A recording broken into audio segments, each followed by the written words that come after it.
Assalamualaikum warahmatullahi wabarakatuh. Alhamdulillahirabbil alamin. Innal hamdalillahi nahmaduhu wa nasta'inuhu wa nastaghfiruhu wa nastahdihi wa natubu ilaih. Wa na'udzu billahi min shururi anfusina wa sayyiati a'malina. May yahdihillahu fala mudilla lahu wa may yudlilhu fala hadiyalah. Asyhadu an la ilaha illallah wahdahu rabbi la syarikalah syahadatan tunjina min adabin alim. Wa asyhadu anna sayyidana wa nabiyyana Muhammadan abdullahi wa rasuluhu sayyidul awwalina wal akhirin. Salawatu rabbi wa salamuhu alaihi ma dzakarahu dzakiruna al abrar. Salawatu rabbi wa salamuhu alaihi ma ta'aqabal lailu wan nahar. Wa nas'alullaha ta'ala ayaj'alana min khiyari ummatihi wa ayahsurana yawmal qiyamati fi zumratih. Yaqulu tabaraka wa ta'ala fi kitabihil karim. Ya ayyuhalladzina amanu taqullaha haqqa tuqatih wa la tamutunna illa wa antum muslimun.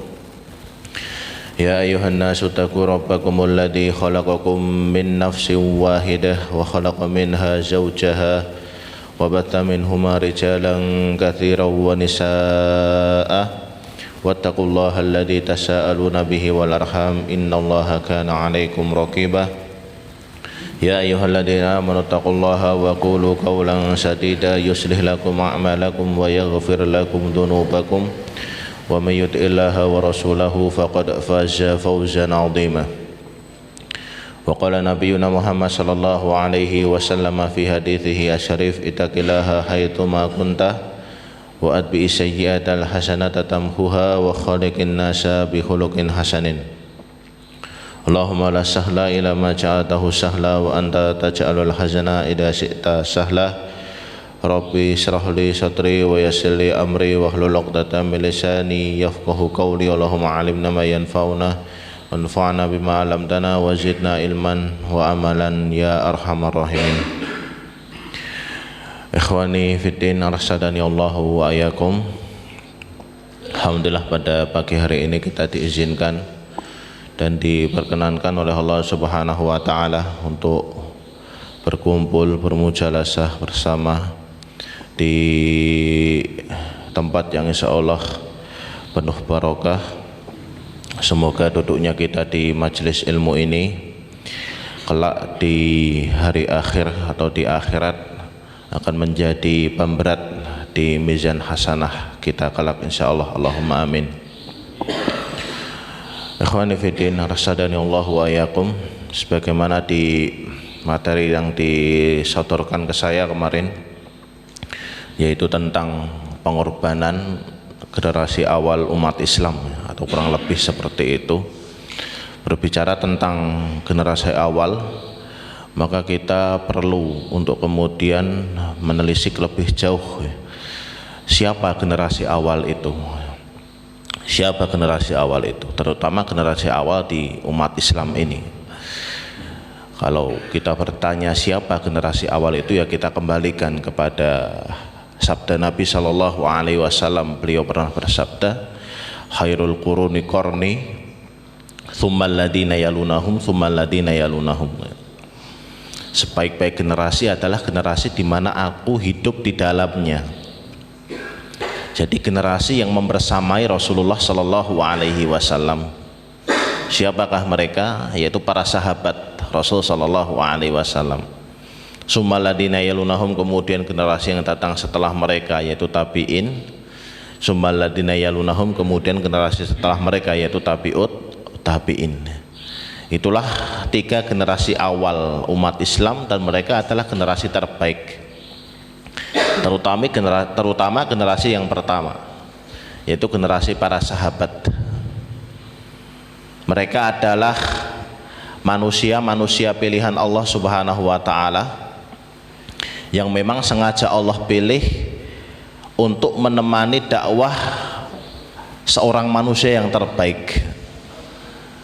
Jadi logikanya adalah ketika Allah mengutus manusia yang terbaik, maka dia akan membersamakan orang-orang tersebut, membersamakan manusia tersebut orang-orang yang terbaik pula, yaitu para sahabat ya. para sahabat Rasul sallallahu alaihi wasallam. Terutama para sahabat yang kalau kita kenal mereka adalah dari golongan as-sabiqunal awwalun, dari generasi-generasi pertama yang masuk Islam, membersamai Rasulullah. Bukan hanya ketika Rasulullah sudah establish di Madinah, tidak, tetapi sejak Rasulullah merintis dakwah di Mekah, yang mana ketika itu aliran paganisme benar-benar mengakar, mendarah daging di kaum muslim, kaum Quraisy di Mekah ketika itu. Mereka memang mengenal Allah, mereka mengenal siapa Tuhan mereka. Wala in sa'altahum man khalaqas samawati wal arda la yaquluna Allah. Kalau kamu tanya siapa yang menciptakan langit, siapa yang menciptakan bumi, kepada mereka jawaban mereka satu, tidak lain dan tidak bukan hanyalah Allah. Tetapi mereka mensyirikkan Allah dalam masalah uluhiyah. Mereka tidak mengesahkan Allah dalam masalah peribadatan, sehingga Nabi Muhammad SAW ditugaskan oleh Allah untuk merubah sistem tersebut. Di sanalah Nabi Muhammad tidak mungkin beliau mampu sendirian. Di sanalah kemudian Allah Subhanahu wa taala menitipkan hamba-hambanya yang terbaik guna untuk menemani dakwah Nabi Muhammad sallallahu alaihi wasallam. Maka generasi sahabat ini adalah generasi yang tidak bisa kemudian kita bandingkan dengan generasi yang lain. Mereka adalah generasi yang terbaik, bahkan generasi terbaik dari umat manusia secara keseluruhan sejak zaman Nabi Adam sampai nanti umat akhir zaman, kecuali para nabi. Jadi yang bisa mengungguli keadaan mereka itu ya para nabi. Jadi kalau kita ditanya siapa manusia terbaik, jelas Nabi Muhammad SAW. Kemudian siapa? Nabi Ibrahim alaihissalam. Kemudian siapa? Nabi-nabi yang masuk dalam ulul azmi. Kemudian siapa? Nabi-nabi sisanya. Setelah nabi yang terakhir, kemudian siapa? Manusia biasa yang dia adalah manusia terbaik, tidak lain tidak bukan, jawabannya adalah sahabat Abu Bakar radhiyallahu anhu. Dan tidak ada sahabat-sahabat Nabi atau orang yang membersamai Nabi yang mereka kedekatannya, bahkan all out-nya, atau bahkan mereka perjuangan mereka atau pengorbanan mereka untuk Nabi itu seperti para sahabat. Kalau kita melihat di zaman Nabi Musa, beliau juga memiliki orang-orang terbaik, bahkan jumlahnya 70, cukup banyak yang membersamai beliau, orang-orang terbaik beliau. Tapi ketika diajak oleh Nabi Musa untuk memasuki suatu daerah, apa kata mereka? Idhab anta wa rabbuka faqatila innaha huna qaidun. Pergilah engkau wahai Nabi Musa bersama Rabbmu, dan kami di sini hanya akan duduk-duduk saja. Sangat berbanding jauh dengan perkataan Al-Miqdad bin Al-Aswad. Ketika itu Nabi SAW di perang Badar, beliau melihat jumlah pasukan kaum muslimin dan orang-orang kafir Quraisy yang sangat timpang ketika itu. Kaum muslimin hanya sekitar 313, itu pun tidak ikut satu orang sahabat Utsman bin Affan karena mengurusi pemakaman istrinya yang meninggal. Jadi sekitar 312 dengan jumlah pasukan kaum musyrikin 1000 orang. Perang pertama di dalam sejarah Islam, meskipun pernah terjadi perang sebelumnya, tetapi perang yang besar itu adalah perang Badar. Sehingga timbul dalam hati Rasulullah ini, apakah sahabat-sahabatku mampu? Apakah sahabat-sahabatku mampu dengan jumlah yang lebih sedikit, dengan peralatan yang lebih seadanya, perang pertama pula? Sehingga kemudian beliau tanya kembali kepada para sahabat, bagaimana kalian, apakah tetap akan maju atau mundur? Sehingga kemudian sahabat Al-Miqdad bin Al-Aswad mengatakan, wahai Rasulullah, inna lana qulu kama qala banu Israil, idhab anta wa rabbuka faqatila innaha huna qaidun, walakin naqul idhab anta wa rabbuka inna ma'akum muqatilun. Wahai Rasulullah, kami tidak akan mengatakan sebagaimana yang dikatakan oleh Bani Israel kepada Nabi Musa ketika Nabi Musa mengajak mereka berperang. pergilah engkau wahai Musa dan Rabbmu, kami di sini hanya akan duduk-duduk, tetapi kami akan mengatakan, pergilah engkau wahai Nabi Muhammad bersama Rabbmu, kami akan membersamai kalian untuk berperang. Itu sahabat Al-Miqdad bin Al-Aswad yang kalau kita kenal, beliau tidak masuk dalam jajaran sahabat-sahabat terbaik Rasulullah, yang mungkin terbaik tetapi tidak masuk dalam Al-Asra Al-Mubashsharuna bil Jannah, tidak masuk dalam golongan 10 orang yang dijamin oleh Rasulullah masuk ke dalam jannah. Karena 10 orang inilah yang menempati derajat pertama, tingkatan pertama, Bang. Di sana ada sahabat Abu Bakar, kemudian sahabat Umar bin Khattab, kemudian sahabat Utsman bin Affan, sahabat Ali bin Abi Thalib, kemudian ada sahabat Thalhah bin Ubaidillah, kemudian ada sahabat Abu Ubaidah bin Al-Jarrah, kemudian ada sahabat Abdurrahman bin Auf, ada sahabat Az-Zubair bin Awam, ada sahabat Sa'ad bin Abi Waqqas, ada sahabat Sa'id bin Zaid. Itu manusia-manusia terbaik setelah para nabi kalau kita urutkan secara ranking.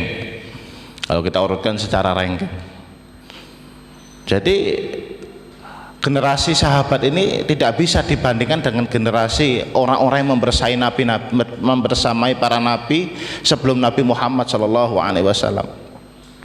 Bahkan kalau di sejarah Nabi Isa, di sana kita mengenal Yudas Iskariot, seorang yang juga adalah murid Nabi Isa dan kemudian membelot malah mengkhabarkan kepada tentara kerajaan tempat di mana Nabi Isa bersembunyi, sampai kemudian Allah rubah wajahnya Yudas Iskariot menjadi wajahnya Nabi Isa dan kemudian di sanalah dia disalib. Dari orang-orang terbaik Nabi Isa alaihi salam. Generasi sahabat tidak ada yang sampai seperti itu. Bahkan dikatakan kalau Nabi meludah maka mereka akan berebutan untuk mendapatkan ludahnya Nabi SAW. Kalau Nabi berwudu maka mereka akan saling sikut antara satu dengan yang lain demi untuk mendapatkan sisa-sisa air wudu Nabi Muhammad SAW. Maka dari itu mereka adalah generasi terbaik umat ini dan tidak bisa dibandingkan dengan generasi-generasi yang lain. Makanya Allah berfirman dalam surat An-Naml itu ayatnya gimana saya agak lupa. Qulil hamdulillahi wa salamun ala ibadihi alladhistofa.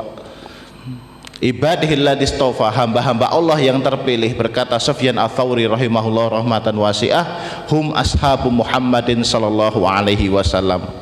Mereka adalah sahabat Nabi Muhammad sallallahu alaihi wasallam.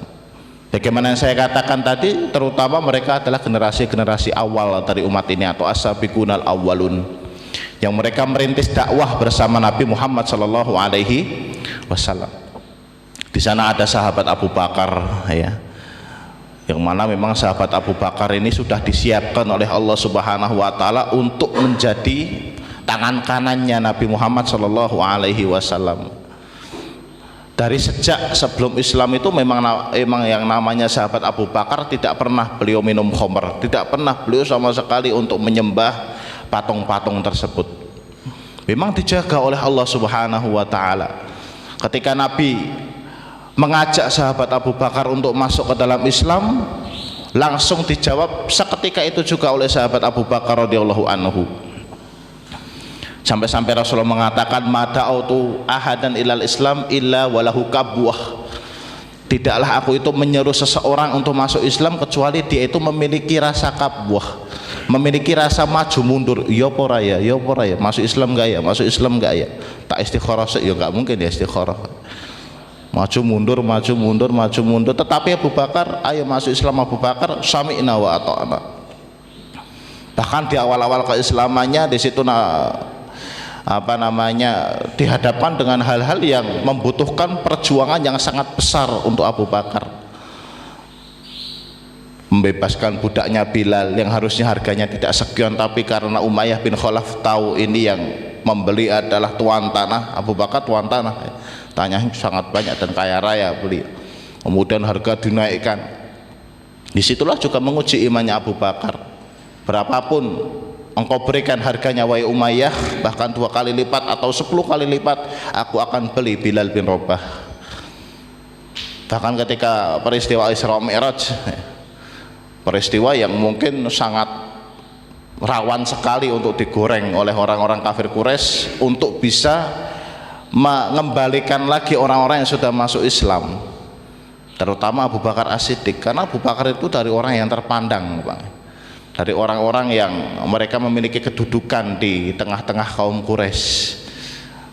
Yang mereka datangnya pertama kali Abu Bakar, wahai Abu Bakar, dengar atau lihatlah itu loh, temanmu ngoceh nggak jelas, dia cerita membual nggak jelas, masuk iya sini sampai apa namanya Palestina atau sampai Syam, sampai Masjidil Aqsa cuma selesai dalam waktu 1 malam, PP lagi. Di zaman dulu belum ada pesawat, Bang, belum ada mobil, belum ada Gojek apalagi. Jadi untuk sampai Mekah ke Palestina atau Syam itu membutuhkan waktu kira-kira sebulan. Nah, ini hanya dalam waktu semalam bisa pulang pergi, itu sangat mustahil sekali. Tapi apa kata Abu Bakar? Kalau itu yang mengatakan adalah Nabi Muhammad, bahkan untuk sesuatu yang lebih mustahil lagi, aku percaya. Langsung tanpa kemudian, oh iya toh, enggak ada seperti itu. Langsung aku percaya. Bahkan untuk sesuatu yang lebih mustahil, maka aku percaya.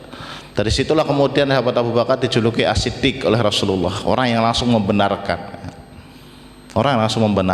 dan ternyata benar. Setelah itu kemudian sahabat Abu Bakar menjadi orang yang terbaik bagi Rasul Shallallahu Alaihi Wasallam. Ketika hijrah, siapa yang menemani Rasulullah? Abu Bakar. Ketika Rasulullah sakit, kemudian tidak bisa ngimami, beliau menyuruh orang lain untuk ngimami. Siapa yang diperintah, siapa yang disuruh? Sahabat Abu Bakar As-Siddiq. Sampai-sampai Aisyah istri beliau itu sampai-sampai khawatir, wahai Rasulullah, wahai Rasulullah, ayahku atau Abu Bakar itu orang yang hatinya sangat lembut sekali. Jadi ditakutkan kalau sering menangis, sholatnya rampung-rampung malah. Tapi itulah yang dipilih oleh Rasul Shallallahu Alaihi Wasallam. Sampai kemudian ketika Rasulullah wafat dan kemudian orang-orang Muhajirin dan Ansar mereka berselisih pendapat, siapa ini yang menjadi khalifatul Rasulillah, siapa ini yang menjadi penerusnya Rasulullah. Masing-masing memiliki argumen untuk kemudian memajukan atau mencalonkan dari mereka. Orang-orang Muhajirin mereka mengatakan, ya ma'asyaral ansar nahnu amir wa antum wazir, kamilah yang akan menjadi pemimpin, kalianlah yang akan menjadi menteri. Orang-orang Ansar juga sama, ya ma'asyaral muhajirin nahnul amir wa antum wazir, kamilah yang akan menjadi pemimpin dan dari kalianlah yang menteri. Gontok-gontokan itu, enggak ada yang kemudian mau ngalah di Sakifah Bani Sa'idah ketika itu, atau di pendopo kalau sekarang ya, tempat masyarakat kemudian bermusyawarah. Sampai kemudian Allah mengilhamkan kepada sahabat Umar bin Khattab untuk mengangkat suaranya, wahai orang-orang Muhajirin, wahai orang-orang Ansor, dengarkanlah dengarkanlah saya. Man minkum tatibu nafsuhu anta umma Aba Bakrin fis sholah. Wahai orang-orang Muhajirin dan Ansor, siapa yang dari kalian yang hatinya kuat, yang hatinya tega, yang dia mampu untuk ngimami Abu Bakar ketika sholat? Diam langsung semuanya, menandakan keridhaan mereka dan kerelaan mereka bahwasanya tidak ada yang lain dan tidak bukan yang menjadi pengganti Nabi Muhammad atau Rasulullah, itu adalah sahabat Abu Bakar As-Siddiq. Khadijah binti Khuwailid juga sama, istri pertama beliau, ya. Meskipun dinikahi dalam keadaan janda, tetapi support dari beliau dalam masalah harta itu sangat besar sekali untuk kelancaran dakwah Nabi Muhammad SAW. Ali bin Abi Thalib, Zaid bin Harisah, Sa'ad bin Abi Waqqas, Umar bin Khattab dan lain sebagainya. Mereka as-sabiqunal awwalun, ya. Mereka as-sabiqunal awwalun, orang-orang generasi pertama yang masuk Islam, yang merekalah memang benar iman mereka itu tertempa bukan hanya karena mereka mendengar wahyu langsung dari Rasulullah, tetapi karena mereka juga membersamai dakwahnya Rasulullah Sallallahu Alaihi Wasallam. Sehingga ketika terjadi peperangan atau terjadi perang Hunain ketika itu, setelah banyak kaum muslimin yang masuk Islam, banyak dari kaum muslimin, banyak dari orang kaum musyrikin, banyak dari kaum musyrikin yang masuk Islam. Kemudian jumlah pasukan ketika itu 12.000 orang, jumlah yang sangat banyak sekali. Tidak pernah Rasulullah itu memberangkatkan pasukan perang lebih dari ini. Di antara 12.000 orang di situ ada sekitar 5.000 orang yang mereka adalah ashabu tulaqah, orang-orang yang baru masuk Islam. Jadi iman mereka ya masih tidak sekuat iman dari orang-orang yang masuk Islam pertama-tama. Sampai kemudian mereka melewati suatu lembah. Apa yang dilakukan oleh orang-orang Hawazin ketika itu ya, suku Hawazin diserang dari atas. Jadi mereka melewati celah ya, celah seperti ini mungkin di antara dua gunung atau dua bukit, diserang dari atas. Kocar kacir ya ketika itu. Kaum muslimin kocar kacir, pada pergi semuanya. Kecuali beberapa orang yang masih ada di sekitar Rasulullah, dan orang yang sedikit itulah yang kemudian bisa membalikkan hasil peperangan yang awalnya diprediksi ini mesti kalah, nggak mungkin menang, sampai kemudian ternyata menang total. Ghanimah sangat banyak sekali. Siapa mereka yang di sekeliling Rasulullah? Mereka adalah orang-orang yang membersamai dakwah Rasulullah dari awal. Mereka lah orang-orang yang sudah tertempa iman mereka, tidak ada lagi keraguan dalam iman mereka. Itulah generasi awal dari para sahabat. Pengorbanan mereka memang mereka disiapkan oleh Allah Subhanahu wa taala untuk kemudian di kemudian hari melanjutkan estafet dakwah Nabi Shallallahu alaihi wasallam. Ini tidak kemudian kita menihilkan apa yang dilakukan oleh generasi sahabat yang setelah itu atau yang mereka masuk Islam terakhir-terakhir, tidak. Karena sahabat bagaimanapun mereka, derajat mereka atau masuk Islam mereka itu kapan, selama mereka adalah sahabat, mereka tetap memiliki keutamaan yang tidak dimiliki oleh generasi yang lain. Bahkan pernah Umar bin Abdul Aziz ditanya, ya, mana yang lebih mulia wahai Umar bin Abdul Aziz? Umar bin Abdul Aziz generasi tabi'in, tetapi beliau sangat terkenal keistimewaannya, kesolehannya dan lain sebagainya. Meskipun hanya menjabat 2 tahun, tapi kekhalifahan benar-benar makmur ketika itu. Sampai-sampai kemudian zakat itu tidak ada yang mau menerima karena sudah melebihi kapasitas. Ketika ditanya mana yang lebih utama antara Umar bin Abdul Aziz dengan sahabat Muawiyah, sahabat Muawiyah masuk Islam terakhir-terakhir. Yang kalau di kalangan para ulama ya kita tidak mengatakan keburukan beliau, tetapi banyak mengatakan tentang agak sedikit beda dengan sahabat yang lain ya. Makanya sahabat Muawiyah ini menjadi tolok ukur ya, apakah seseorang itu dia orang Sunni atau orang Syiah ya. Orang Syiah mungkin masih bisa mengatakan takiyahnya, masih bisa mengatakan takiyah itu menyembunyikan identitas, masih bisa mengatakan Abu Bakar radhiyallahu anhu, masih bisa mengatakan Umar radhiyallahu anhu, masih bisa. Tapi sekali-kali dia tidak akan bisa mengatakan Muawiyah radhiyallahu anhu. Makanya Allah jadikan sahabat Muawiyah ini sebagai tolok ukur, sebagai barometer apakah orang itu Sunni atau Syiah, apakah dia akidahnya genah atau tidak. Itu sahabat Muawiyah bin Abi Sufyan. Apa kata Umar bin Abdul Aziz ketika ditanya mana yang lebih utama, engkau atau Muawiyah? Atau ditanya orang lain, saya agak lupa. Kemudian jawabannya adalah lagubarun fi anfi farsi Muawiyah ma'a Rasulillah sallallahu alaihi wasallam afdalu min Umar bin Abdul Aziz. Sungguh debu yang menempel di kudanya Muawiyah yang membersamai Rasulullah sallallahu alaihi wasallam itu lebih utama, bahkan jauh lebih utama daripada Umar bin Abdul Aziz.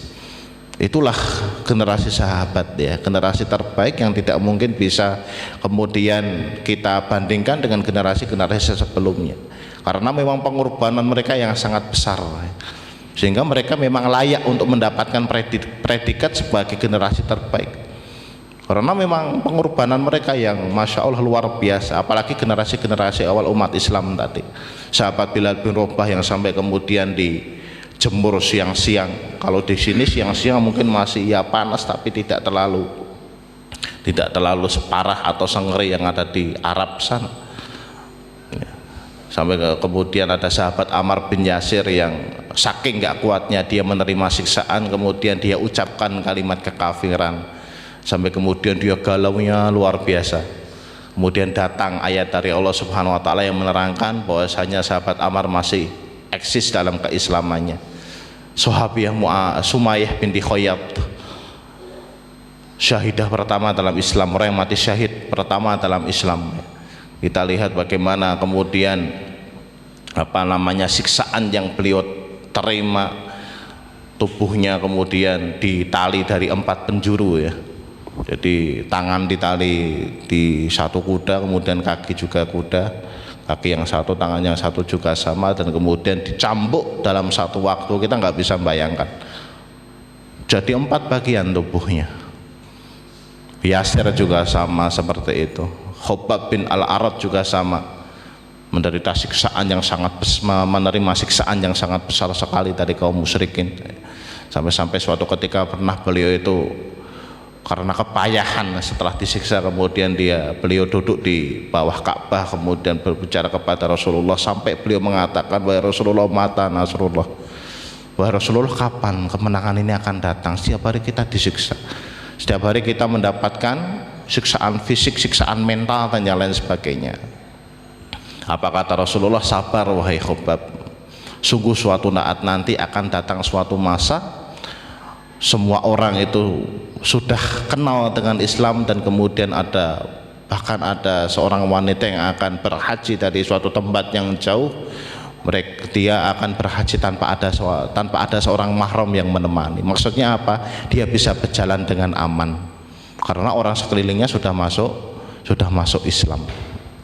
Khabbab bin Al-Arat, dan juga sahabat-sahabat yang lain yang tidak kalah dahsyat siksaan yang mereka terima. Itulah ya pengorbanan generasi awal umat Islam yang berkat pengorbanan mereka kita bisa menerima Islam sampai sekarang. Kita bisa menikmati Islam sampai sekarang. Jadi kalau kita mau mendahului mereka atau kita mau mengungguli mereka dalam masalah amal perbuatan, dalam masalah tadhiyah atau pengorbanan, kita sekali-kali tidak akan bisa sampai ke sana. Bahkan Rasulullah bersabda, la tasubbu ashabi, janganlah kalian itu mencela sahabat-sahabatku. Wallahi law anfaqa ahadukum misla jabali uhudin dahaban ma balagha mudda ahadihim wala nasifah. Janganlah kalian mencela para sahabatku. Wallahi, demi Allah, kalaulah kalian atau salah seorang dari kalian itu menginfakkan emas yang besarnya segunung Uhud, kalian tidak akan bisa menyamai apa yang ditorehkan atau diberikan oleh para sahabat, bahkan setengahnya saja nggak nyampe. Mengapa bisa seperti itu? Karena kita kenal Islam dari mereka. Dan dalam Islam, man sanna sunnatan hasanatan falahu ajru fa'iliha wa ajru man amila biha min ghairi ayang qusa min ujurihim syai'. Siapa yang membuat sunnah yang baik atau dia mengajarkan sesuatu yang baik, maka dia akan mendapatkan pahalanya, dan orang yang diajarkan tadi juga mendapat pahalanya tanpa dikurangi sedikit pun dari pahalanya. Jadi setiap kita mengamalkan suatu amalan yang mana kita mengetahui ilmunya itu dari para sahabat, ya para sahabat mendapatkan pahalanya juga. Jadi di Islam itu kan ada kalau istilahnya MLM ya, tapi MLM pahala. Jadi kalau kita mengajarkan kepada orang lain mengamalkan amalan tersebut, maka orang lain tadi mendapat pahala, kita juga yang mengajarkan mendapat pahala. Begitu terus tasalsulnya atau urutannya seperti itu terus. Maka para sahabat mereka adalah orang yang paling banyak, atau mereka orang yang sangat banyak sekali pahalanya dari generasi umat ini. Itulah ya sedikit dari saya, sudah setengah jam pengorbanan dari para sahabat ya. Semoga kita bisa meniti jejak mereka, kita bisa meneladani mereka, dan kita jadikan itu semua sebagai pedoman atau panduan dalam mengarungi hidup di dunia ini. Aku qouli hadza astaghfirullah li wa lakum syarrul mu'minina min kulli dhanbin astaghfiruhu innahu wal ghafurur rahim. Shallallahu ala nabiyyina Muhammad wa ala alihi wa ashabihi wa sallim. Assalamualaikum warahmatullahi wabarakatuh.